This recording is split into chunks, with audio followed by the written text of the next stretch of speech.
आप सभी का हमारे यूट्यूब चैनल पर स्वागत है। तो बाल विकास और शिक्षा शास्त्र की जो कि आपके सीटेट का एग्ज़ाम है फरवरी में, उसको लेकर उसको मद्देनज़र रखते हुए हमने ये शिक्षा पेडागोगी की क्लासेस स्टार्ट की हैं, जो कि आपके प्रीवियस ईयरली जितने भी क्वेश्चन आंसर्स हैं जो आपके सीटेट में क्वेश्चन पूछे गए हैं उन सभी को लिया गया है। और ये जो वीडियो रहेगी ये आपकी सीटेट हुआ, एचटेट हुआ, यूपी टेट हुआ, सुपर टेट हुआ, इन सभी एग्जामों के लिए इंपॉर्टेंट है और ये सारे आपके प्रीवियस ईयर प्रश्न पत्रों पर आधारित ही आपके क्वेश्चन आंसर है। तो चलिए हम स्टार्ट करते हैं।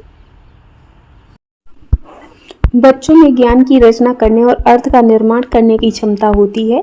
इस परिप्रेक्ष्य में एक शिक्षक की भूमिका क्या होगी? तो एक शिक्षक की भूमिका होगी सुगमकर्ता की। किसकी होगी? सुगमकर्ता की। इनमें से कौन सी विशेषता प्रतिभाशाली बच्चों की नहीं है? तो कौन सी नहीं है? तो इनमें से जो निम्न औसतीय मानसिक प्रक्रिया, ये आपके प्रतिभाशाली बच्चे की विशेषताएं नहीं होती हैं। इसके बाद है कि कोहलवर्ग के सिद्धांत के पूर्व परंपरागत स्तर के अनुसार कोई नैतिक निर्णय लेते समय एक व्यक्ति निम्नलिखित में से किस तरफ प्रवृत्त होगा? तो अंतर्निहित संभावित दंड के तरफ प्रवृत्त होगा। इसके बाद है कि शिक्षार्थियों की वैयक्तिक भिन्नताओं के संदर्भ में शिक्षिका को चाहिए, तो शिक्षिका को विविध प्रकार के अधिगम परिस्थितियों को उपलब्ध कराना चाहिए।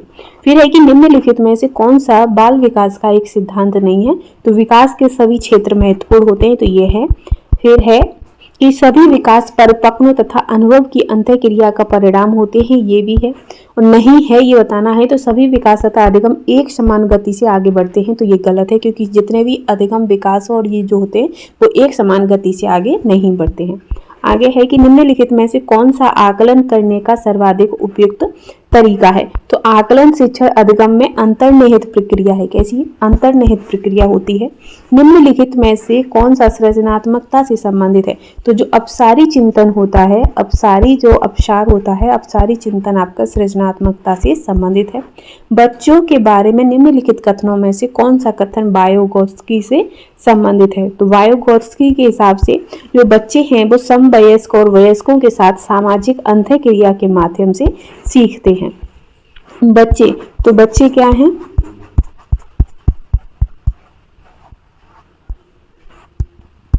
बच्चे जिज्ञासु प्राणी होते हैं जो अपने चारों ओर की जगत को खोजने के लिए अपने ही तर्कों और क्षमताओं का उपयोग करते हैं।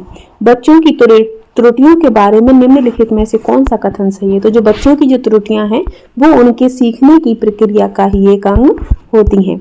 अध्यापक को यह सुनिश्चित करना चाहिए कि उसकी कक्षा के सभी शिक्षार्थी अपने आप को स्वीकृत और सम्मानित समझें। इसके लिए शिक्षक को चाहिए, तो इसके लिए शिक्षक को क्या चाहिए? तो शिक्षक को चाहिए कि अपने शिक्षार्थी की सामाजिक सांस्कृतिक पृष्ठभूमि की जानकारी प्राप्त करें और कक्षा में विविध मतों को प्रोत्साहित करें। साथ ही है कि सुरेश सामान्य रूप से एक शांत कमरे में अकेले पढ़ना चाहता है, जबकि मदन एक सामूहिक रूप से अपने मित्रों के साथ पढ़ना चाहता है। तो उनके क्या है? तो उनके ये जो है ये अधिगम शैली में विभिन्नताओं के कारण है। आगे, भारत में भाषिक विभिन्नता बहुत है। इस संदर्भ में विशेषकर कक्षा 1 और 2 के प्राथमिक स्तर पर बहुभाषिकता कक्षाओं के बारे में सर्वदा उपयुक्त कथन होगा। तो सबसे ज्यादा उपयुक्त कथन क्या है? तो इसमें होगा कि शिक्षक को सभी भाषाओं का सम्मान करना चाहिए और सभी भाषाओं में अभिव्यक्ति के लिए बच्चों को प्रोत्साहित करना चाहिए। प्रकृति पोषण विवाद में प्रकृति से क्या अभिप्राय है? तो प्रकृति जैविकी विशेषताएं या वंशानुक्रम सूचनाओं से संबंधित है। जनसंचार माध्यम सामाजिकरण का एक महत्वपूर्ण माध्यम बनता जा रहा है। नीचे दिए गए कथनों में से कौन सा सबसे उपयुक्त कथन है? तो जो जनसंचार है वो जनसंचार माध्यमों की पहुंच बढ़ती जा रही है और जनसंचार माध्यम अभिवृत्तियों, मूल्यों और विश्वासों को प्रभावित करता है। बच्चे किस प्रकार से सीखते हैं? नीचे दिए गए कथनों में से कौन सा इस प्रश्न में विशेष विषय में सही नहीं है? तो बच्चे केवल कक्षा में सीखते हैं, तो ये कथन गलत है। ठीक है।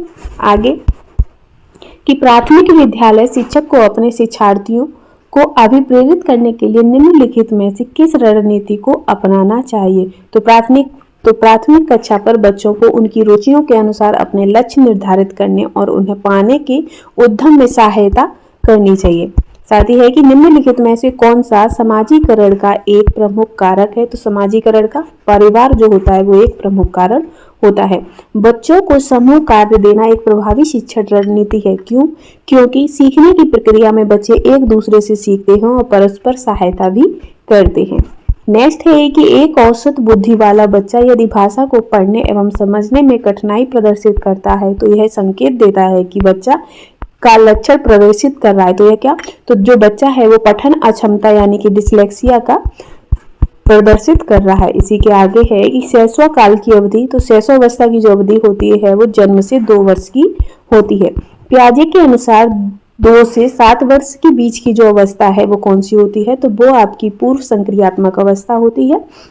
0 से 7 आपकी संवेदी गतिक प्रक्रिया होती है।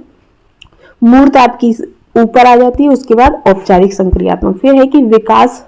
तो विकास जो है वो सामान्य से विशिष्ट की ओर बढ़ता है। कैसा होता है? जो विकास है वो सामान्य से विशिष्ट की ओर बढ़ता है। जब वयस्क सहयोग से सामंजस्य कर लेते हैं तो वे बच्चे के वर्तमान स्तर के प्रदर्शन को संभावित क्षमता के स्तर के प्रदर्शन की तरफ प्रगति क्रम को सुगम बना देते हैं। तो इसे हम क्या कहेंगे? इसे हम कहते हैं सहयोग देना।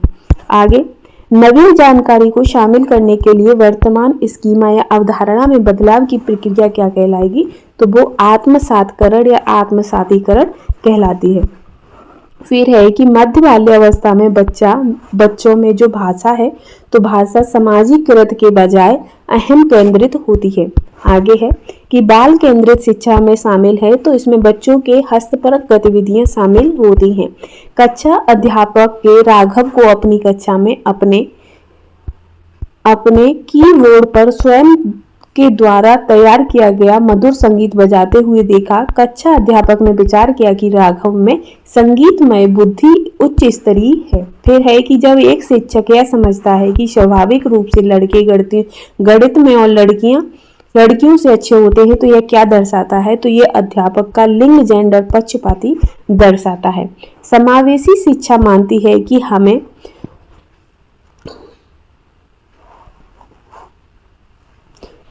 जो परिवेश है वो बच्चे के अनुसार बदलना चाहिए, यानी कि जो भी है परिवेश हमें किसके अनुसार? तो बच्चे के हिसाब से बदलना चाहिए। ठीक है। फिर है आगे कि सीखना एक सार्वभौमिक प्रक्रिया है जो समस्त प्राणियों में पाई जाती है। शिक्षा मनोविज्ञान का अध्ययन क्षेत्र क्या है? तो ये है आपकी व्यक्तिगत भिन्नताएं। केस स्टडी विधि मुख्यतः प्रयुक्त होती है तो ये वैयक्तिक अध्यापन हेतु प्रयुक्त होती है। अवचेतन मन का अध्ययन किया जाता है तो अवचेतन मन का जो अध्ययन है वो निरीक्षण के द्वारा किया जाता है। पढ़ाते समय चित्र दिखाने में सबसे अधिक महत्वपूर्ण लाभ क्या होता है? तो इससे पाठ को समझने में सहायता मिलती है। बालक के प्रारंभिक सामाजिक विकास में सर्वाधिक महत्वपूर्ण कारक क्या होता है? तो सबसे ज्यादा महत्वपूर्ण कारक है अपने ही लिंग के माता पिता से लगाव। आगे है कि बालकों में यदि अंतः वैयक्तिक संबंधों की पुनः स्थापना करनी है तो शिक्षक को चाहिए कि वह उनके सामाजिक संवेगात्मक विकास का अध्ययन करे, अतः वैयक्तिक संबंधों की ओर प्रेरित करे। आगे है इनमें से कौन सा गुण आमतौर पर सृजनात्मकता से संबंधित है? तो वो हो जाता है बहिर्मुखी। शब्दों को वाक्यों में क्रमानुसार लगाने के नियम को क्या कहा जाता है? तो इसे वाक्य विन्यास कहते हैं। निम्नलिखित में से कौन सी प्रविधि पाठ्यक्रम निर्माण की सर्वोत्कृष्ट विधि के रूप में स्वीकार की जाती है? तो वो है समस्या परक सूची। आगे है कि विद्यार्थियों में पढ़ाई के साथ साथ खेल भावना को विकसित करने के लिए आपको क्या चाहिए? तो खेल से सर्वांगीण विकास होता है, ये बताना चाहिए। खेल के माध्यम से पढ़ाना चाहिए, तो बच्चों को खेल के माध्यम से पढ़ाना चाहिए। विद्यार्थियों के साथ खेलना भी चाहिए।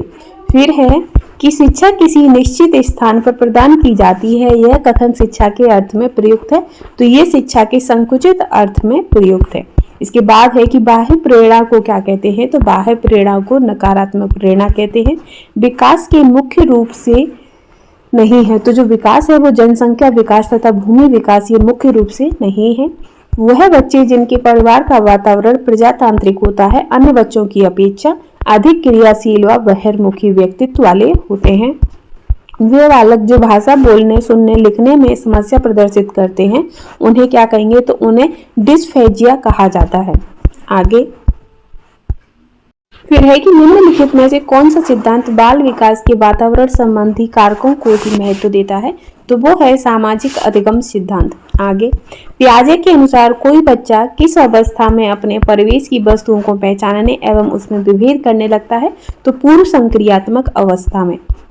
फिर है कि निमोनिक्स एक ऐसी व्यूह रचना है जो स्मृति में नई सूचनाओं को पुनः स्मरण करने में सहायता करती है। क्या? निमोनिक्स। आगे है कि वर्तमान समय में बाल केंद्रित शिक्षा पर जोर दिया जाता था, निम्नलिखित में कौन सी बाल केंद्रित शिक्षा की विशेषता नहीं है, तो जो केवल आ गया है ये आपका नेगेटिव है कि बच्चों को केवल तथ्यात्मक ज्ञान से अवगत कराने पर जोर देना, ये आपकी इसकी विशेषता नहीं है।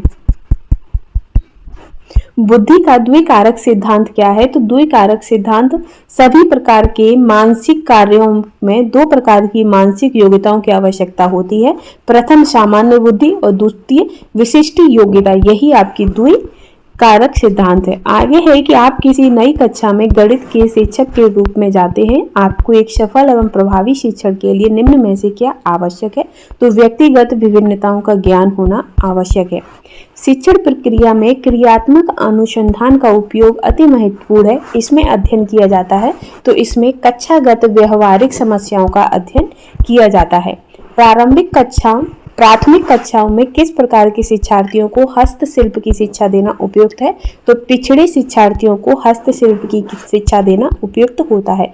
समावेशी शिक्षा में निहितार्थ है, तो समावेशी शिक्षा में आपका सामान्यीकरण निहितार्थ होता है। निम्न में से किसे नैतिक वृद्धि की 3 अवस्थाओं तथा 6 चरणों की अवधारणा प्रस्तुत की है, तो वो आपकी कोहलवर्न ने की है। स्कूल समुदाय की, स्कूल शिक्षक की, शिक्षक की और शिक्षक बच्चों की और शिक्षक अभिभावक की सफल एवं आदर्श अधिगम का मुख्य आधार है, तो क्या? सहभागिता का मुख्य आधार है। फिर है कि स्व आकलन व प्रतिपुष्टि के लिए आवश्यक है कि शिक्षार्थी को ऐसे अनुभव दें जो उनमें संज्ञानात्मक गुणों का विकास कर सके। इसके बाद है कि जब शिक्षक एवं शिक्षार्थी औपचारिक एवं अनौपचारिक रूप से अंतःक्रिया करते हैं, तो इस स्थिति में सीखने की जो प्रक्रिया है वो सतत रूप से चलती है। आगे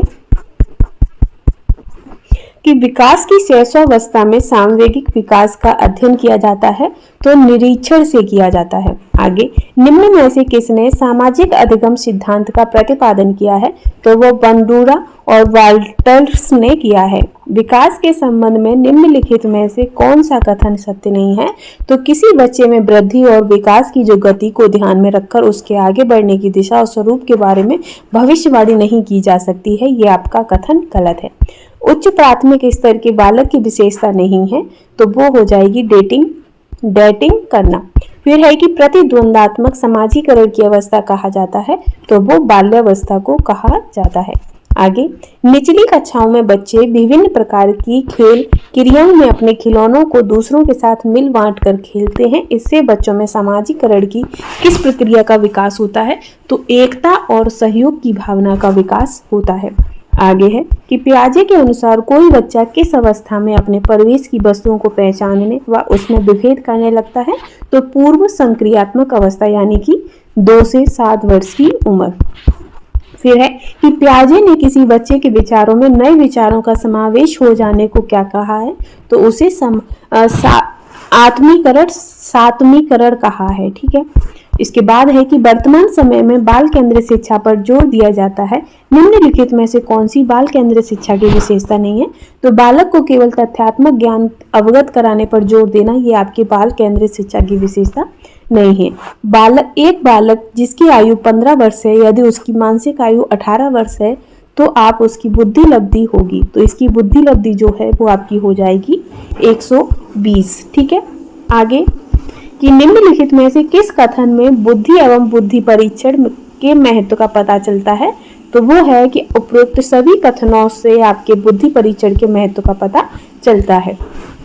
आगे है कि आकलन को उपयोगी रोचक प्रक्रिया बनाने के लिए एक शिक्षक को निम्न में से किसके प्रति सचेत रहना चाहिए, तो शिक्षक और सह शैक्षिक क्षेत्रों में छात्रों के सीखने के बारे में जानकारी प्राप्त करने के लिए विभिन्न तरीकों का प्रयोग करने से सचेत रहना चाहिए। आगे है कि चिंतन की दृष्टि से किसी बालक में सर्वश्रेष्ठ चिंतन है, तो सबसे श्रेष्ठ चिंतन आपका तार्किक चिंतन होता है। आगे है कि निम्नलिखित कथनों में से कौन सा कथन सही है, तो स्त्रियों का हस्तलेख पुरुषों की अपेक्षा अच्छा होता है, ये आपका सही कथन है। इसके बाद है कि आकलन की प्रक्रिया के दौरान शिक्षकों को काफी सावधानी बरतने की आवश्यकता होती है। इस दौरान शिक्षकों को निम्नलिखित में से कौन सा कार्य करना चाहिए, तो शिक्षार्थियों को फीडबैक उपलब्ध कराना चाहिए ताकि वे बेहतर ढंग से कार्य कर सकें। आगे है कि वैयक्तिक विभिन्नताओं को समझने का प्रयत्न सबसे पहले किसने किया था, तो गाल्टन ने किया था। शिक्षार्थी की उपलब्धि के मूल्यांकन के लिए सबसे बेहतर तरीका क्या हो सकता है, तो सबसे बेहतर तरीका है ग्रेडिंग पद्धति का उपयोग करना। अनुकरण एवं दोहराने की तीव्र प्रवृत्ति निम्न में से किस अवस्था की ओर संकेत करती है, तो ये आपकी शैशवावस्था की ओर संकेत करती है। निम्नलिखित में से कौन सतत एवं व्यापक मूल्यांकन का उद्देश्य नहीं है, निम्नलिखित में से कौन सा सतत एवं व्यापक मूल्यांकन का उद्देश्य नहीं है, तो इसमें इसका उद्देश्य नहीं है। अध्यापन एवं अधिगम प्रक्रिया को शिक्षक केंद्रित कार्यकलाप बनाना, ये इसका उद्देश्य नहीं है। एक शिक्षक को अनुसूचित जनजाति के छात्र के साथ कैसा व्यवहार करना चाहिए, तो एक शिक्षक को अनुसूचित जाति के छात्र जो होते हैं उनके साथ सभी बालकों के समान शैक्षिक अवसरों की समानता देना चाहिए। साथ ही है कि आप अपनी कक्षा में अधिगम को सरल बनाने के लिए दृश्य सामग्री का प्रयोग करते हैं। ऐसी स्थिति में कक्षा के किन छात्रों को सबसे कम लाभ मिलता है, तो दृश्य सामग्री, तो ये जो पढ़ने में उच्च स्तर के होते हैं उन्हें कम लाभ मिलता है। आगे है कि निम्न में से कौन सा शिक्षार्थियों में सृजनात्मकता का पोषण करता है, तो प्रत्येक शिक्षार्थी की अंतर्जात प्रतिक्रियाओं का पोषण करने एवं प्रश्न करने के अवसर उपलब्ध कराना सृजनात्मकता का पोषण करता है। आगे है कि अधिगम की प्राकृतिक दशा के सिद्धांत का प्रतिपादन किया है, तो अधिगम की प्राकृतिक दशा के सिद्धांत का प्रतिपादन कर्ट लेविन के द्वारा किया गया है। शिक्षण अधिगम के अंतर्गत शिक्षक का प्रमुख कार्य क्या है, तो शिक्षक का प्रमुख कार्य होता है बालक को सीखने के लिए अभिप्रेरित करना। किसी बालक में तर्क के आधार पर सोचने की क्षमता के विकास के लिए आवश्यक तत्व क्या है, तो भाषा संप्रेषण में निपुणता को प्राप्त करना आवश्यक तत्व होता है। समाधान की अंतर्दृष्टि विधि के संबंध में किसके द्वारा वन मानुष पर प्रयोग किए गए थे, तो कोहलर के द्वारा वन मानुष पर प्रयोग किए गए थे। किसी बालक का व्यक्तित्व वंशानुक्रम वातावरण क्या होता है, तो ये व्यक्तित्व वंशानुक्रम और वातावरण गुणात्मक प्रतिरूप होता है। आगे है कि अनुभवजन्य से अधिगम सिद्धांत की शैक्षिक उपयोगिता निम्नलिखित में से कौन सी हो सकती है। इस सिद्धांत की सहायता से शिक्षार्थियों के लिए अधिगम स्रोतों एवं संसाधनों की व्यवस्था करने में सहायता मिलती है। आगे है कि समावेशी शिक्षा को शामिल कर अपने उद्देश्यों को प्राप्त करती है, तो जो सामान्य एवं अधिगम अक्षम शिक्षार्थी होते हैं उनको शामिल करके अपने उद्देश्य को प्राप्त कर सकते हैं। फिर है कि पढ़ने से संबंधित अक्षमता, तो यह आपका डिसलेक्सिया हो जाता है। इसके बाद है कि प्रगतिशील शिक्षा के पक्षधर कौन थे, तो प्रगतिशील शिक्षा के पक्षधर जॉन ड्यूवी हैं। कक्ष में शिक्षार्थियों को एकाग्र करने में सहायक व्यक्ति कारक है, तो वो आपका शिक्षार्थियों में जिज्ञासा का विकास करना सहायक कारक होता है।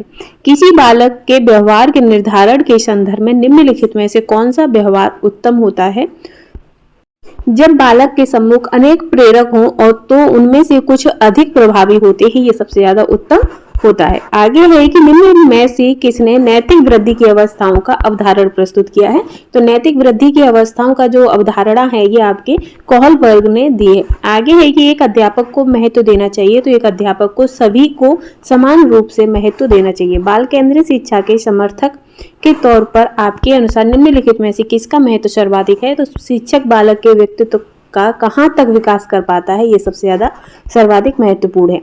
फिर है कि किसी बालक के व्यवहार को उत्पन्न करने वाला कारक क्या है, तो चिंतन के साथ सार्थक रूप से समायोजन करना है।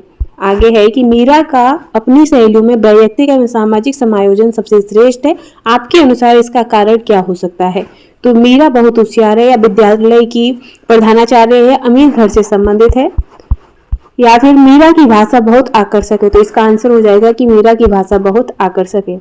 छात्र एवं छात्राओं के बीच लैंगिक प्रभावों को कम करने के लिए उपयुक्त उपाय नहीं है, तो छात्र और छात्राओं को 2 वर्गों में बांटकर उनके सामाजिक उद्देश्यों के अनुकूल शिक्षा प्रदान करना ये उपयुक्त कारक नहीं है।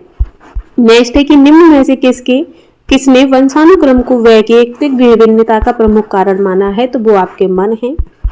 फिर है कि वह आकलन जो विद्यालय परिषद के दिशा निर्देशों के आधार पर तो किया जाता है किंतु परिषद या बोर्ड स्तर पर नहीं कहलाता है, तो वो हो जाता है विद्यालय आधारित आकलन।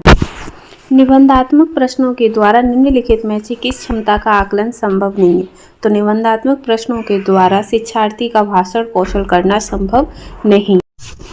अनुसूचित जाति के बालकों की शिक्षा के प्रचार प्रसार हेतु कदम उठाने चाहिए, तो अनुसूचित जाति के बालकों के लिए पृथक विद्यालय खोलना, बालकों की शिक्षा के लिए विशेष प्रकार के प्रोत्साहनों का सूत्रपात करना, साथ ही विद्यालय में बालकों को समानता दिलाने के लिए संघर्ष करना जैसे कदम उठाने चाहिए।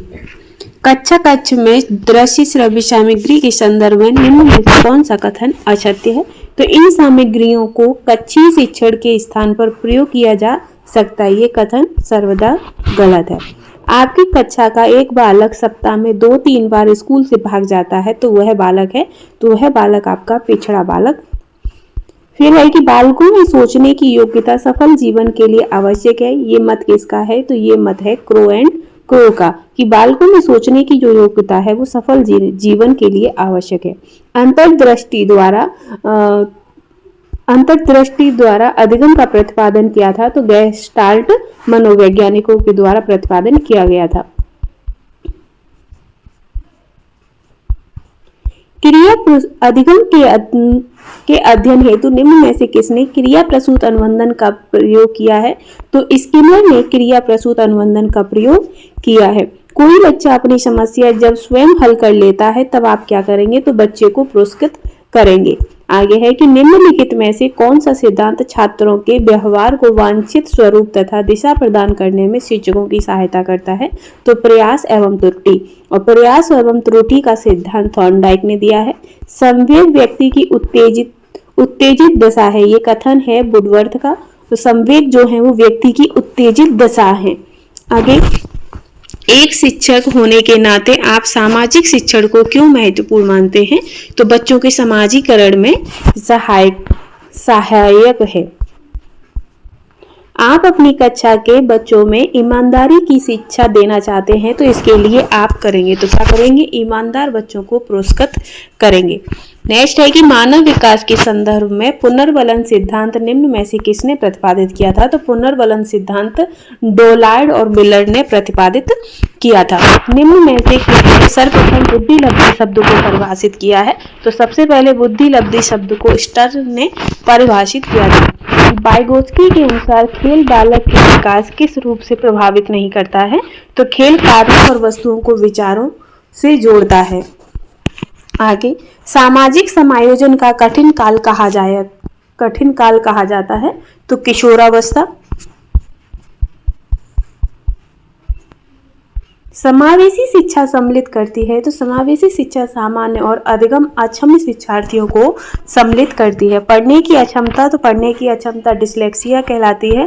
पियाजे के अनुसार निम्नलिखित में से कौन सी अवस्था में बच्चा अमूर्त संकल्पनाओं के विषय में तार्किक चिंतन करना आरंभ कर देता है, तो अमूर्त संकल्पना, तो वो मूर्त संक्रियात्मक अवस्था 7 से 11 वर्ष।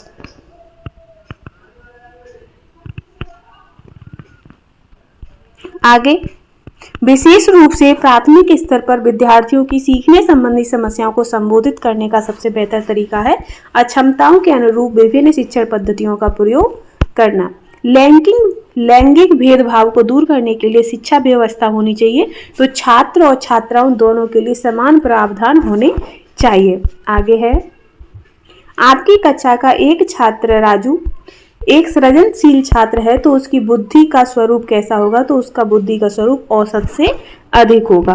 पूर्व माध्यमिक बच्चों के लिए निम्न में से कौन सी क्रिया एक कार्यात्मक क्रिया का स्वरूप है, तो कार्यात्मक क्रिया मिट्टी के एक खिलौने को 2 भागों में तोड़कर उसे दोबारा जोड़ना, ये कार्यात्मक क्रिया का स्वरूप है। निम्नलिखित में से किसने बच्चों की अंतःक्रियाओं को उनके विकास का मूल आधार माना है, तो लेव वाइगोत्स्की ने बच्चों की अंतःक्रियाओं को उनके विकास का मूल आधार माना है।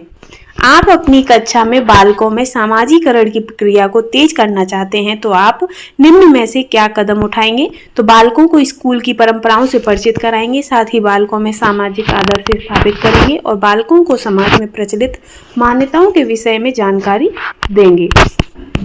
नेक्स्ट, 8वीं कक्षा की एक छात्रा रजनी की लंबाई पिछले वर्ष की तुलना में लगभग 6 इंच बढ़ गई है, तो उसके इस परिवर्तन को क्या कहेंगे? तो उसकी जो हाइट बढ़ी है, तो हाइट बढ़ने को रजनी की वृद्धि तेजी से हो रही है। ठीक है, आगे है कि किसी बच्चे के विकास की प्रक्रिया आरंभ हो जाती है, तो बच्चा जब माँ के गर्भ में होता है तभी से उसके विकास की प्रक्रिया शुरू हो जाती है। विकास की सबसे जटिल अवस्था किशोरावस्था होती है।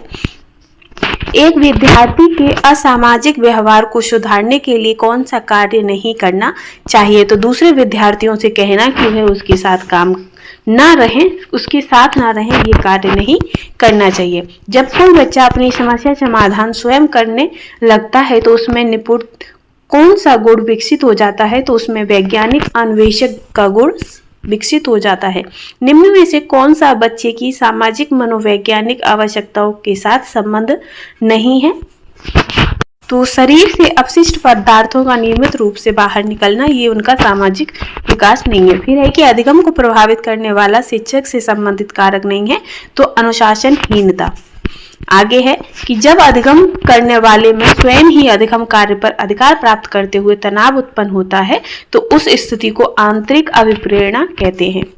आगे है कि निम्नलिखित में से किस शिक्षा मनोवैज्ञानिक ने अभिप्रेरणा एवं अधिगम के बीच संबंध स्थापित करते हुए यह कहा कि अभिप्रेरणा से उत्पन्न क्रियाशीलता ही सीखने के लिए उत्तरदायी है? तो ये कथन स्किनर का है। सृजनात्मक एक गुण है जिससे किसी नवीन तथा इच्छित वस्तु का निर्माण होता है, ये कथन किसका है? तो ये डाडेकर का कथन है। आपकी कक्षा के एक छात्र को बहुत गुस्सा आता है तो आप क्या करेंगे? तो कक्षा में शांत एवं खुशहाल वातावरण बनाएंगे ताकि छात्र अपने आप को सुरक्षित महसूस कर सके। फिर है कि एक आदर्श शिक्षक में निम्न में से क्या गुण निहित होना चाहिए? तो एक आदर्श शिक्षक में कक्षा में जाति सूचक टिप्पणी न करना ही सबसे अच्छा गुण है।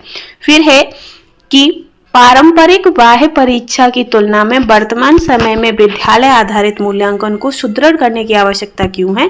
क्योंकि विद्यालय आधारित मूल्यांकन में बच्चों की सभी योग्यताओं का मूल्यांकन होता है, इसलिए ये आवश्यक है। आप अपनी कक्षा के छात्रों में परिपक्वता का अवलोकन करते हैं। आप पाते हैं कि कुछ छात्र उम्र में पहले ही परिपक्व प्राप्त कर चुके हैं, जबकि कुछ छात्र परिपक्वता प्राप्त करने की उम्र में तो हैं लेकिन उनमें परिपक्वता नहीं है। तो इसका कारण क्या है? तो ये है वैयक्तिक विभिन्नता।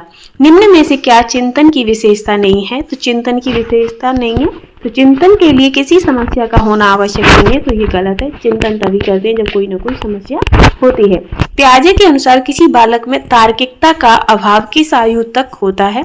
तो तार्किकता का जो अभाव है वो 7 वर्ष तक होता है। निम्न में से क्या किसी बच्चे के भाषा विकास का प्रारंभिक रूप नहीं है? तो आकलन करना बच्चे के भाषा विकास का आरंभिक रूप नहीं है। चयन प्रकार के सभी प्रश्न वस्तुनिष्ठ प्रश्न होते हैं। यदि किसी छात्र ने अपने वातावरण से सामंजस्य करना सीख लिया हो तो एक शिक्षक होने के नाते आपका विचार होगा कि वह छात्र बुद्धिमान है। प्रोजेक्ट प्रणाली का प्रयोग निम्नलिखित में से किस शिक्षा पद्धति के अंतर्गत किया जाता है? तो प्रोजेक्ट प्रणाली का जो प्रयोग है वो प्रगतिशील शिक्षा के अंतर्गत किया जाता है। सृजनशील बालक का गुण नहीं है, तो नवीन दमन का अधिक से अधिक प्रयोग करना ये सृजनशील बालक का गुण नहीं है। बाल केंद्रित शिक्षा का सिद्धांत नहीं है, तो निश्चित उद्देश्य का सिद्धांत ये आपके बाल केंद्रित शिक्षा का सिद्धांत नहीं है। जो बालक डिस्लेक्सिया से ग्रसित है वह पढ़ने में अक्षमता का प्रदर्शन करते हैं। पियाजे के अनुसार बालक किस अवस्था में अपनी शारीरिक क्रियाओं के साथ समन्वय करते हुए संसार का अन्वेषण करने लगता है? तो संवेदी प्रेरक अवस्था के द्वारा। कक्षा में प्रस्तावना प्रश्न पूछना शिक्षण के किस सूत्र पर आधारित है? तो प्रस्तावना सूत्र प्रश्न तो ज्ञात से अज्ञात की ओर। फिर है कि निम्नलिखित में से कौन बुद्धि की परिभाषा नहीं है? तो राजनीतिक, आर्थिक, सामाजिक शक्ति प्राप्त करने के लिए उपयुक्त उक्ति बुद्धि है, तो ये आपकी परिभाषा नहीं है। अनुकरण दूसरे व्यक्ति के बाह्य व्यवहार की नकल है, यह कथन किसका है? तो ये कथन रैवर्ण का है। आप अपनी कक्षा के बच्चों के बौद्धिक विकास में परिपक्वता लाना चाहते हैं, तो इसके लिए आपको किसका चुनाव करेंगे? तो बच्चों के समक्ष आने वाली समस्याओं को सुलझाने में उनकी मदद करेंगे। आपकी कक्षा का एक छात्र कक्षा में काफी बात करता है, आप उसके विषय में पता करते हैं तथा पाते हैं कि वही छात्र अपने आप पर बहुत ही कम बात करता है, तो आप उस छात्र के विषय में निम्न में से क्या विचार करेंगे? तो हम उस बच्चे के विचारों को विद्यालय में मान्यता मिलती है, इसीलिए वो विद्यालय में ज्यादा बात करता है। आगे है कि प्राकृतिक पर्यावरण का प्रभाव अधिगम की दशा को प्रत्यक्ष रूप से प्रभावित करता है। इससे क्या तात्पर्य है? तो इससे तात्पर्य है जलवायु तथा वायुमंडलीय दशाओं का योग बालक की बौद्धिक निष्पत्ति तथा सृजनशीलता पर गहरा प्रभाव डालते हैं। आगे है कि आप अपनी कक्षा के एक पिछड़े छात्र में अधिगम की गति को तीव्र करना चाहते हैं, जिससे वह सामान्य छात्रों की श्रेणी में आ सके। इसके लिए आप निम्न में से क्या उपाय करेंगे? तो उस बच्चे को उत्तम शिक्षण विधियों का प्रयोग करते हुए उसे सही दिशा में प्रेरित करेंगे। आगे, किसी बालक में संवेग आवश्यक है, क्योंकि संवेग बालक द्वारा किसी विशेष दिशा में ही प्रत्युत्तर होते हैं। एक अध्यापक को अपनी शैक्षिक क्रियाओं के अभियोजन के समय जाति भेद भाव के संदर्भ में अपनी शिक्षण प्रक्रिया में क्या अपनाना चाहिए? तो लचीलापन अपनाना चाहिए।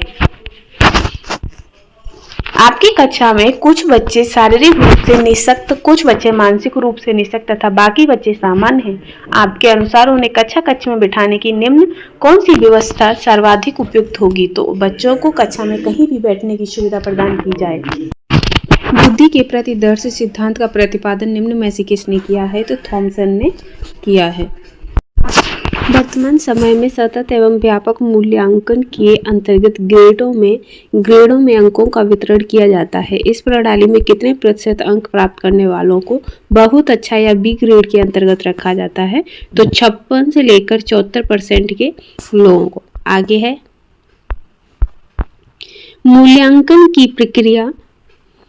मूल्यांकन की प्रक्रिया के दौरान शिक्षकों को काफी सावधानी बरतने की आवश्यकता होती है। इस दौरान शिक्षकों को निम्नलिखित में से कौन सा कार्य नहीं करना चाहिए? तो इनमें से शिक्षार्थियों को विभिन्न वर्गों में विभाजित कर उनके बीच तुलना नहीं करनी चाहिए। साथ ही है आप अपनी कक्षा में अपने शिक्षण के दौरान कड़ी मेहनत करते हैं, फिर भी आपकी कक्षा में काफ़ी शैक्षिक विभिन्नताएं दिखाई देती हैं। इसका कारण क्या हो सकता है? तो इसका कारण है कि भिन्न भिन्न छात्रों में वैयक्तिक गुण भिन्न भिन्न होते हैं। आपकी कक्षा की एक बालिका मीरा विद्यालय में होने वाली प्रत्येक क्रिया के विषय में जानने के लिए सबसे अधिक उत्सुक रहती है। आपकी इसकी इस प्रक्रिया पर प्रतिक्रिया होगी, तो आप मीरा को एक सृजनशील बालिका मानेंगे। फिर है कि आपकी कक्षा का एक छात्र मोहन बोलते समय हकलाता है, तो आप उसकी शिक्षा के प्रबंधन हेतु क्या आवश्यक कदम उठाएंगे?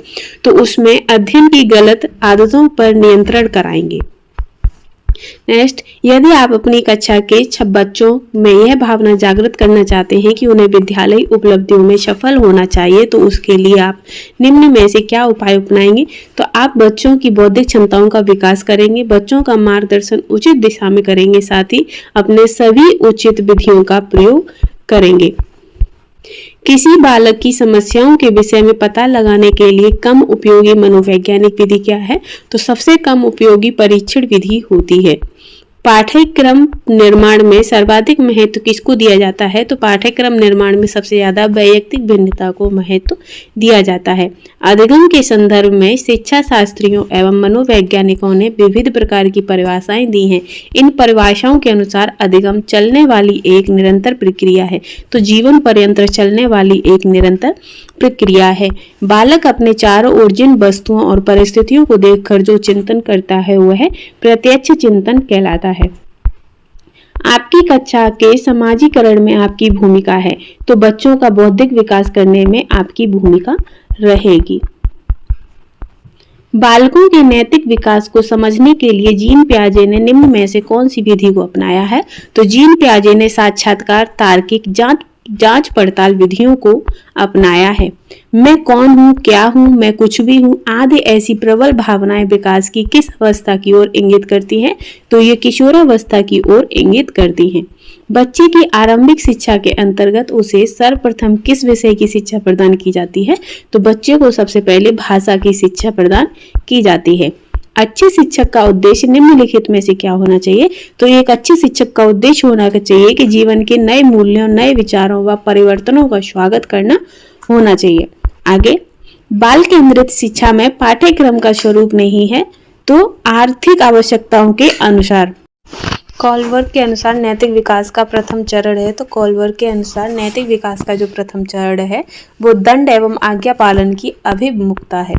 आगे, आपकी कक्षा में एक विद्यार्थी 10 को नेट और 100 को वाज पढ़ता है, तो उसमें कौन सा है? तो वो डिसलेक्सिया से ग्रसित बच्चा है।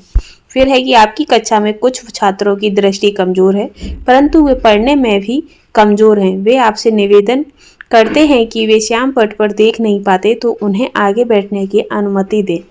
तो आप ऐसी स्थिति में क्या करेंगे? तो ऐसी स्थिति में हमें उनकी इच्छा अनुसार उन्हें आगे बैठने देंगे, जिससे वे श्याम पट पर लिखे शब्दों को देख सकें। आगे है कि शिक्षा की पाठ्यचर्या बदलती रहनी चाहिए, क्योंकि समाज की आवश्यकताएं बदलती रहती हैं। निम्नलिखित में से कौन बुद्धि की परिभाषा नहीं है?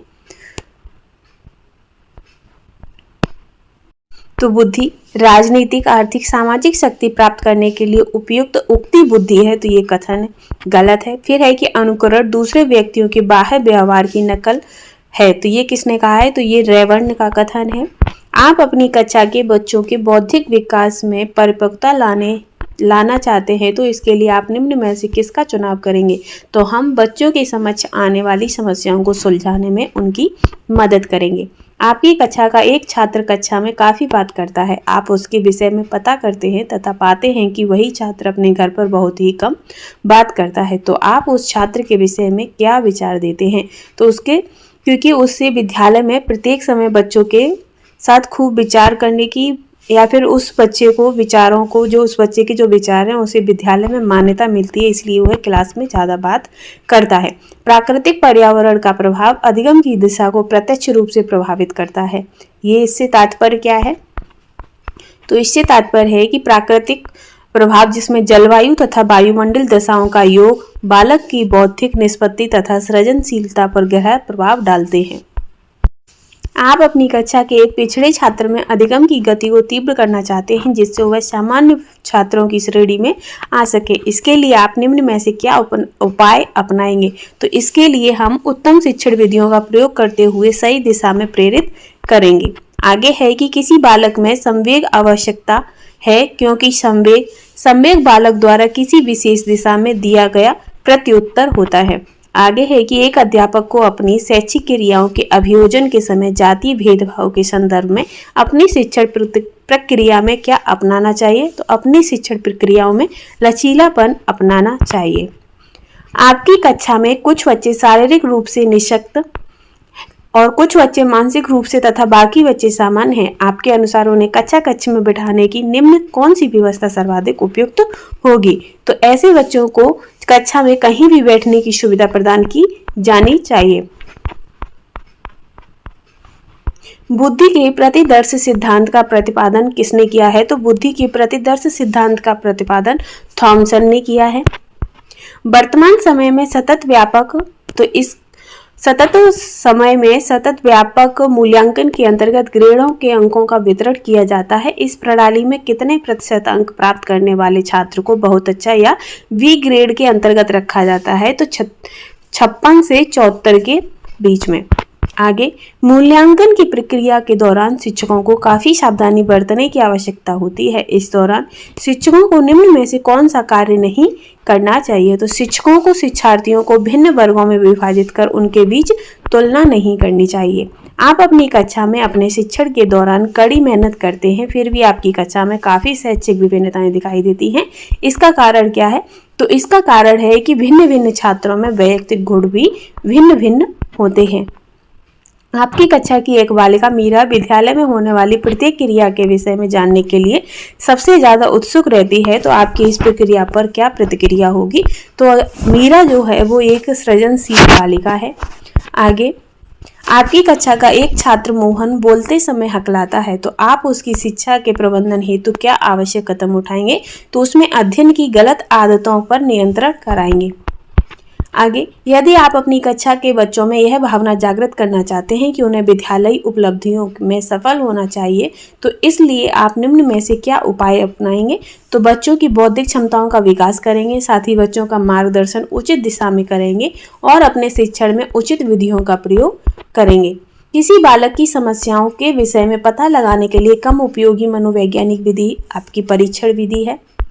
पाठ्यक्रम निर्माण में सर्वाधिक महत्व किसको दिया जाता है? तो पाठ्यक्रम निर्माण में सबसे ज्यादा महत्व वैयक्तिक भिन्नता को दिया जाता है। अधिगम के संदर्भ में शिक्षा शास्त्रियों एवं मनोवैज्ञानिकों ने विविध प्रकार की परिभाषाएं दी हैं। इन परिभाषाओं के अनुसार अधिगम जीवन पर्यंत चलने वाली एक निरंतर प्रक्रिया है।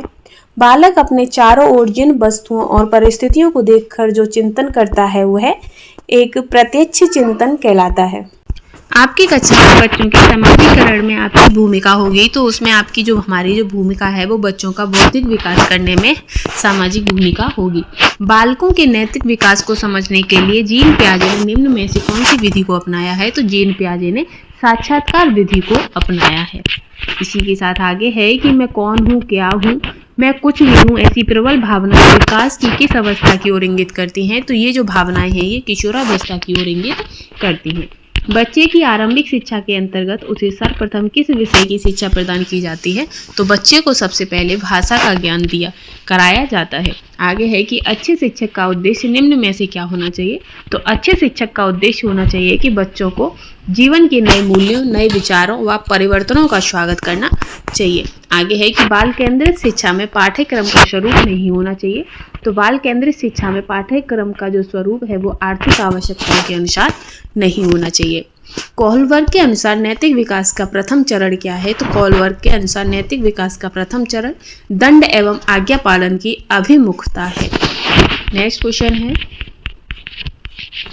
आपकी कक्षा में एक शिक्षार्थी 10 को नेट और 100 को बाज पढ़ता है, तो उसे डिसलेक्सिया से ग्रसित है। आपकी कक्षा में कुछ छात्रों की दृष्टि कमजोर है परंतु वे पढ़ने में भी कमजोर हैं। वे आपसे निवेदन करते हैं कि वे श्याम पट पर देख नहीं पाते हैं, तो उन्हें आगे बैठने की अनुमति दी जाए। तो आप ऐसी स्थिति में क्या करेंगे? तो आप ऐसी स्थिति में उनकी इच्छा अनुसार उन्हें आगे बैठने देंगे और ताकि वे श्याम पट पर से सही से देख सकें। आगे है कि शिक्षा की पाठ्यचर्या बदलती रहनी चाहिए। क्यों? क्योंकि समाज की आवश्यकताएं बदलती रहती हैं, इसीलिए शिक्षा की पाठ्यचर्या भी बदलती रहनी चाहिए। सीखने से क्या तात्पर्य है? तो सीखने से तात्पर्य है व्यवहार में अपेक्षाकृत स्थायी परिवर्तन। शिक्षार्थियों को स्कूल केवल शिक्षा ही नहीं बल्कि सामाजिक मूल्यों, सामाजिक संज्ञान, सामाजिक मानकों के विषय में जानकारी देकर उनका सामाजिकरण का बीज बोना होता है। नेक्स्ट है, सीखने वाले का स्वयं नियमन निर्भर करता है। तो सीखने वाले का जो स्वयं नियमन है वो स्वयं सीखे गए ज्ञान का अनुवीक्षण करना होता है। आगे है कि सीखने के अंतर्गत इसके फोल्डिंग दर्शाता है। तो इसके फोल्डिंग जो है वो आपके सीखने में वयस्कों द्वारा किए गए अस्थायी सहयोग को दर्शाता है। समावेशी कक्षा की विशेषता नहीं है, तो ज्ञान क्षमता वाले समग्र शिक्षार्थी हैं, तो ये इसकी विशेषता नहीं है। किसी परीक्षण की वह वैधता जिसके माध्यम से शिक्षार्थियों में सैद्धांतिक गुणों को मापा जा सकता है वह आपका अविचारी वैधता कहलाता है। जीन पियाजे के द्वारा प्रतिपादित संज्ञानात्मक विकास सिद्धांत की किस अवस्था में बालक वस्तुओं को पहचानने का प्रयास करने लगता है? तो वस्तुओं को पहचानना संवेदी प्रेरक अवस्था में करने लगता है। जब बालक स्कूल जाने के लिए रोज की तरह स्कूल ड्रेस, जूता आदि पहनता है, किताबें लेता है, तब व्यवहार के ये सभी संगठित क्रम कहलाते हैं। तो कैसे? स्कीम या स्कीमेस कहलाते हैं। आगे है कि निम्न में से वह कथन जो शिक्षार्थियों में सृजनात्मकता का पोषण करता है। तो प्रत्येक शिक्षार्थी की अंतर्जात प्रतिभाओं का पोषण करने एवं प्रश्न करने के अवसर उपलब्ध कराना ही इसकी सृजनात्मकता का पोषण करता है। आगे है कि भाषा अच्छे गुणों से संपन्न तथा सफल मानी जाती है यदि नए विचार और संभावनाएं उत्पन्न करने में सक्षम हो। कौन? तो बच्चे। आगे है कि एक शिक्षार्थी वस्तुओं को या तो बिल्कुल सही या बिल्कुल गलत रूप में वर्गीकृत करता है तो आप उसके चिंतन किस वर्ग में रखेंगे? तो उसका जो चिंतन है वो नगण्य चिंतन है। आगे, एक परीक्षण में बहुत सारे लोगों से केवल विषम संख्याओं के प्रश्नों के जवाब देने को कहा गया। बाद में उनसे केवल सम संख्याओं वाले प्रश्नों का जवाब देने को कहा गया। प्रत्येक व्यक्ति के दोनों अंकों की तुलना करके परीक्षण की विश्वसनीयता का पता लगाया जा सकता है। तो कैसे? अर्ध विभाजिता के द्वारा पता लगाया जा सकता है। शिक्षार्थी से पूछता है कि क्या वह अपने माता पिता से झूठ बोलता है? तो शिक्षक द्वारा पूछा गया यह प्रश्न कैसा है? तो ये प्रश्न उनका नियंत्रित प्रश्न है। आगे, पाठ्य पुस्तकों के विषय में कौन सा कथन अनुचित होगा? तो पाठ्य पुस्तक के विषय में यह कि पाठ्य पुस्तकों से प्राप्त ज्ञान पूर्ण रूप से व्यवहारिक होता है, अतः उसकी अत्यधिक उपयोगिता है। तो ये कथन क्या है? एकदम गलत है। फिर है कि निम्नलिखित में से कौन सा विकल्प सामाजिक बुराइयों के न्यूनीकरण का सबसे प्रभावी माध्यम है? तो वो है सार्वभौमिक शिक्षा। परिवर्तन सामाजिक परिपक्वता की दृष्टि से एक उत्तम शिक्षा योजना की कक्षा के सभी शिक्षार्थी को उचित सामाजिक योगदान देने के लिए प्रोत्साहन किया जाए। स्वकेंद्रित परीक्षा प्रणाली के विषय में आपका क्या विचार है? तो स्वकेंद्रित परीक्षा प्रणाली के विषय में इससे शिक्षार्थी को नई जगह जाकर समायोजन का कष्ट नहीं झेलना पड़ता है। आगे है कि प्रजातांत्रिक पर्यावरण की प्रमुख भूमिका क्या है? तो इसमें शिक्षार्थियों के बहुमुखी व्यक्तित्व का विकास होता है। एक सार्वजनिक क्षमता है जिसके सहारे बालक उद्देश्यपूर्ण क्रिया करता है, विवेकशील चिंतन करता है तथा वातावरण के साथ प्रभावी ढंग से समायोजन करता है। तो ये कैसे? तो ये आपकी बुद्धि। फिर स्किनर के अनुसार सीखने में प्रतिवादी अनुक्रिया वह अनुक्रिया है जो इन सभी के द्वारा उत्पन्न होती है। शिक्षक के मानसिक स्वास्थ्य का अध्ययन करना आवश्यक है। क्यों? क्योंकि छात्र शिक्षक शैक्षिक विकास पर शिक्षक के मानसिक स्वास्थ्य का भी प्रभाव पड़ता है। प्रतिभावान लड़की घर में बैठना कम पसंद करती है तथा अधिक क्रियाशील तथा झगड़ालू होती है। यह कथन किसने कहा है? तो ये कथन ट्रो का है। आगे, निम्नलिखित में से किसने कहा कि विकास परिवर्तन श्रृंखला है जिसमें बालक भ्रूण अवस्था से लेकर प्रौढ़ अवस्था से गुजरता है? तो ये कथन मुनरो का है। आगे, समावेशी शिक्षा प्रक्रिया में अनुकूलन किया जाता है तो किसका? बाधित और अक्षम बालकों के शिक्षण हेतु, सामान्य बुद्धिलब्धि के बालकों के शिक्षण हेतु, अधिगम असमर्थ बालकों के शिक्षण हेतु, इन सभी शिक्षण हेतु समावेशी शिक्षा प्रक्रिया में अनुकूलन किया जाता है। जब शिक्षार्थी अपने विशेष प्रशिक्षण एवं बुद्धि के फलस्वरूप किसी विशेष क्षेत्र में ज्ञान अर्जित करने का दावा करता है तब उसके दावे की जांच की जाती है, तो उपलब्धि परीक्षण के द्वारा।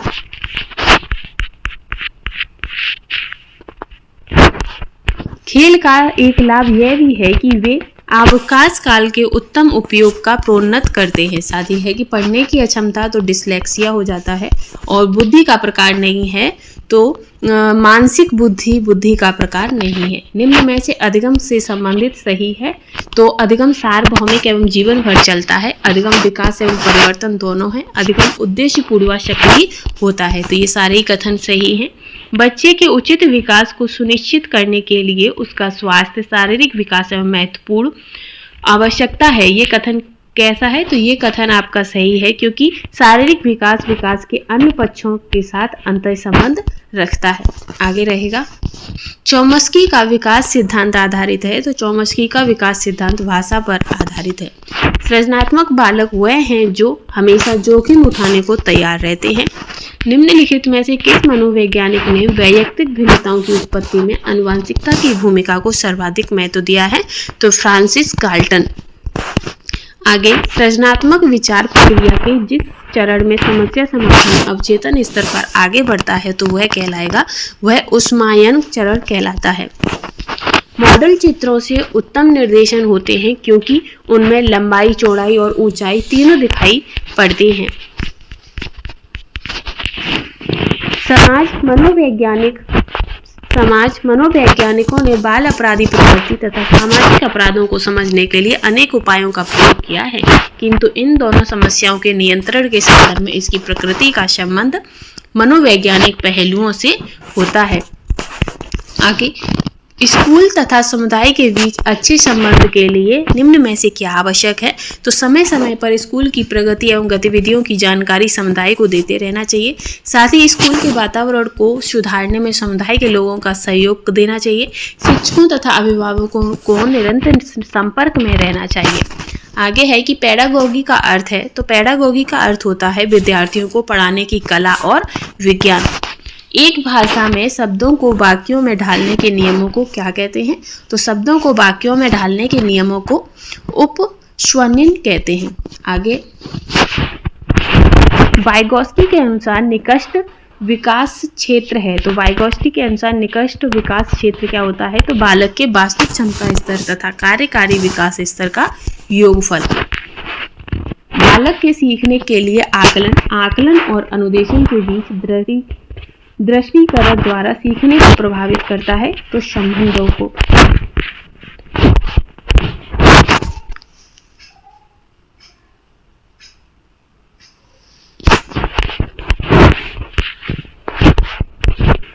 किसी लक्ष्य की प्राप्ति में बाधा डालती प्रतीत होती कठिनाइयों पर विजय पाने की प्रक्रिया है, तो समस्या समाधान। तर्क का मूल्यांकन कर सकते हैं, तो तर्क का मूल्यांकन औपचारिक संक्रियात्मक अवस्था में कर सकते हैं। समावेशी शिक्षा की प्रक्रिया सामान्यीकरण में निहितार्थ होती है, तो किस सामान्यीकरण में? तो प्रतिभाशाली सामान्य बालकों को कार्य सीखने के लिए सामाजिक वातावरण की व्यवस्था करना। नेक्स्ट है कि मानसिक क्रियाएं किस अवस्था में चरमोत्कर्ष पर होती हैं? तो मानसिक क्रियाएं प्रौढ़ावस्था में चरम पर होती हैं। बाल्यावस्था में बालक में विकास होता है, तो बाल्यावस्था में विकास जो है वो सकारात्मक दृष्टिकोण से होता है। विकलांग बालकों में से हम समझते हैं तो जो शारीरिक दोष रखते हैं। आगे है कि एक स्कूल में भागने वाले बालक की अध्ययन की सर्वाधिक उपयोगी की विधि क्या है? तो केस स्टडी है। आगे, प्रयोगात्मक विधि पर कक्षा का एक बालक अपने छोटे छोटे भाई से ईर्ष्या करने लगता है क्योंकि छोटा भाई प्रतिभाशाली होता है। आगे है कि शिक्षा मनोविज्ञान का विषय क्षेत्र नहीं है, तो शैक्षिक मूल्यांकन करना शिक्षा मनोविज्ञान का विषय क्षेत्र नहीं है। शिशु में के संवेग होते हैं, तो शिशु के जो संवेग हैं वो स्थिर और स्पष्ट होते हैं। फिर है कि आपकी कक्षा का एक शिक्षार्थी 3 को 3+3 समझता है, तो वह किस विकार से पीड़ित है? तो वह बच्चा जो है वो डिसकैलकुलिया से पीड़ित है। फिर है कि किस प्रकार के बालक में मौलिकता का गुण पाया जाता है? तो सृजनशील बालक में मौलिकता का गुण पाया जाता है। अनुभव व प्रशिक्षण द्वारा व्यवहार में रूपांतरण अधिगम है, यह कथन किसका है? तो ये जो कथन है ये आपका गेट्स एवं अन्य का है। आगे, परंपरागत शिक्षा केंद्रित शिक्षा प्रणाली में बच्चा सीखता नहीं है बल्कि उसे रटाना पड़ता है। बच्चों को विभिन्न प्रकार के अनुभव प्राप्त होते हैं जब वे स्वयं कार्य करते हैं। चरित्र एवं नैतिक मूल्यों के विकास को प्रभावित करने वाला प्रमुख तत्व क्या है? तो विद्यालय का प्रभाव होता है। अभिप्रेरणा तकनीक के रूप में निंदा को प्रभावी ढंग से प्रयोग किया जा सकता है। कैसे? तो निंदा से पूर्व छात्रों के सकारात्मक प्रयासों की पहचान के द्वारा, साथ ही बालकों की गलतियों के साथ साथ दूसरे कारकों की भी दोषी ठहराना, साथ ही अपमानजनक भाषा के स्थान पर निंदा के लिए अच्छी भाषा का प्रयोग करना, तो इन सभी का प्रयोग किया जा सकता है। सैद्धांतिक रूप से रचनावादी शिक्षार्थियों को दुनिया के विषय में अपना दृष्टिकोण निर्मित करने पर बल देता है। बुद्धि, लब्धि और भाषा संबंधी योग्यताओं में घनिष्ठ संबंध होता है, ये कथन स्पाइकर तथा इरविन का है। निम्नलिखित में से क्या भाषा दोष नहीं है? तो ध्वनि के प्रतिस्थापन का न होना ये भाषा दोष नहीं है। बुद्धि के बहुकारक सिद्धांत के मुख्य समर्थक थॉर्नडाइक थे। निम्नलिखित में से कौन सा कथन सिद्धांत के अनुरूप है? तो बुद्धि के कई तत्वों का समूह होती है और प्रत्येक तत्व में कोई सूक्ष्म योग्यता निहित होती है। आगे है क्रिस्टलाइज्ड संबंधित है तो क्रिस्टलाइज्ड अनुभव अधिगम तथा वातावरण संबंधी कारकों पर आधारित एक सामान्य योग्यता है। आगे, निम्नलिखित में से कौन सा कारण इसके लिए सर्वाधिक उत्तरदायी हो सकता है? तो शिक्षार्थी की बुद्धि में अंतर।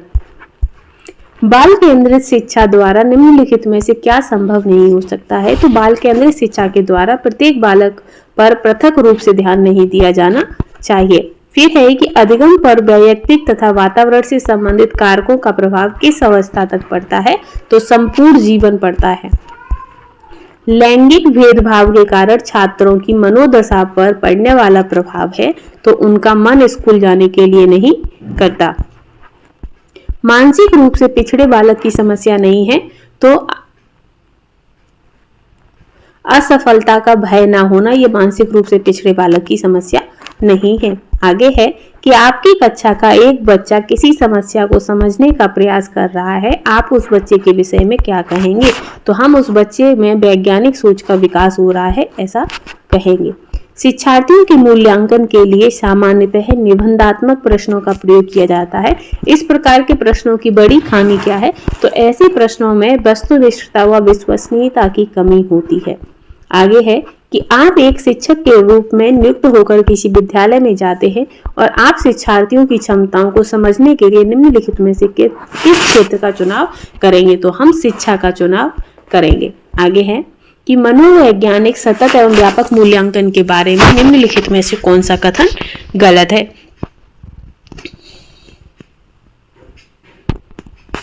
तो इसमें शिक्षार्थियों की उपलब्धियों का जो मूल्यांकन अंकों के रूप में होता है ये कथन गलत है।